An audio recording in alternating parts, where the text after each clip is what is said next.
Chitra workshop પાસે એક યુવક ઉપર 3 ઈસમોએ હુમલો કર્યો। ચિત્રા એસટી વર્કશોપ પાસે વિશાલભાઈ જગદીશભાઈ બારિયા તેમજ અન્ય ઈસમોએ ચેતનભાઈ પ્રવીણભાઈને ફોન કરી બોલાવી કોઈ અગમ્ય કારણોસર લોખંડના પાઇપ વડે હુમલો કરી ગંભીર ઈજાઓ પહોંચાડી હતી, જેને લઈ ચેતનભાઈને તાત્કાલિક સારવાર માટે ભાવનગરની સરટી હોસ્પિટલ ખાતે ખસેડવામાં આવ્યા હતા। બનાવના પગલે પોલીસ દ્વારા કાર્યવાહી હાથ ધરવામાં આવી હતી।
નામ ચેતનભાઈ પ્રવીણભાઈ સરવૈયા।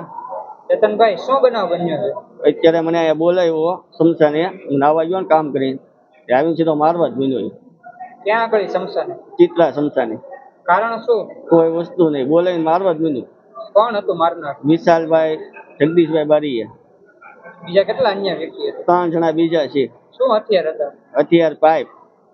તમારે કઈ પેલા જૂની અદાવત કે એવું કઈ હતું? કઈ જૂની અદાવત હતી પણ પેલા મારી ગયેલો છે, આવી રીતનો જ છે।